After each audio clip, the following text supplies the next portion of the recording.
こんにちは、エクスプロンです。エクスプレッションでモーション制作を最適化するコーチです。今回はその名の通り、ランダムな値を生成するランダムメソッドの基礎を解説します。このメソッドをマスターすれば、電球がチカチカと点滅するような演出や、FUI に表示されるデジタルカウンター、色が不規則に変化するサイケデリックなデジタル表現、さらには複雑なグリッチ表現など幅広く活用できるようになります。エクスプレッションで編集の可能性を拡張しましょう。 Let's optimize your After Effects workflow.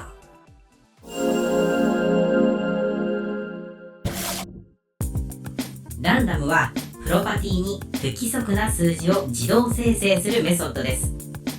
それでは実際に After Effects を操作しながらランダムの機能を見ていきましょう。まず空のテキストレイヤーを配置し、ソーステキストプロパティにエクスプレッションを追加します。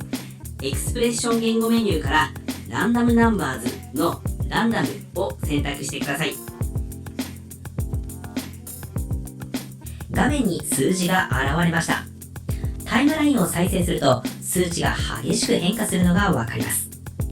このように括弧の中に何も値を入れない、つまり引数がない場合、0から1までの小数がマイフレームごとにランダムに生成されます。数字を見やすくするために小数点以下を四捨五入します。整数にするマスドットラウンドメソッドを使い値を四捨五入します。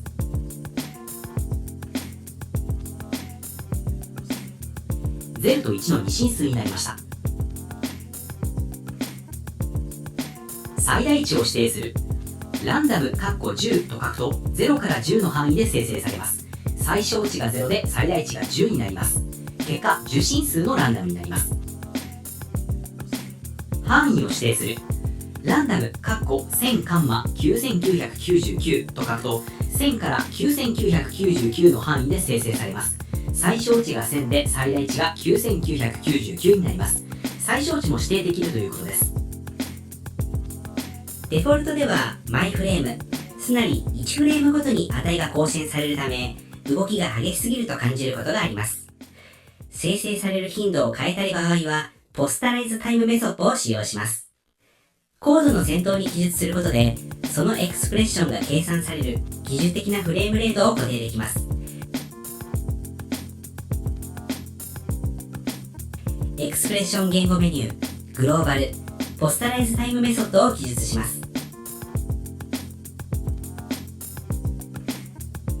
カッコはフレームズパーセコンドなので、3と入力すると1秒間に3回ランダムな値が生成されます。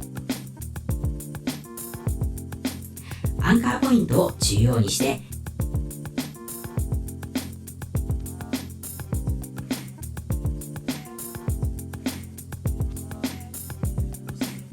回転にエクスプレッション、ポスタライズタイム3、マスドットラウンドランダメ-45カンマ45と書いてみてください。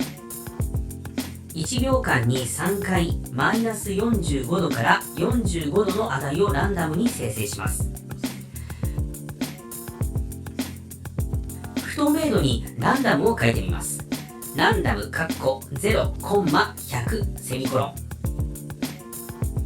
マイフレームごと不透明度が0から100のランダムの値を生成するので点滅したようになります。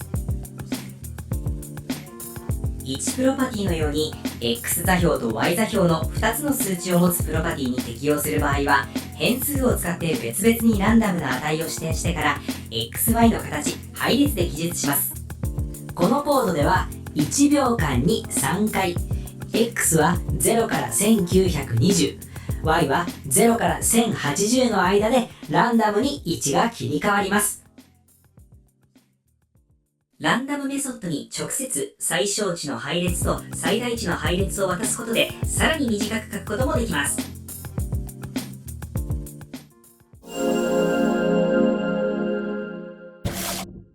ゆらゆらのビグルとバラバラのランダム。同じような不規則な動きでもその中身は正反対です。ウィグルは数値が線でつながっているため、生き物のような自然な揺れに適しています。一方、ランダムは数値がバラバラに現れるため、デジタルなノイズやまたまきのような表現に最適です。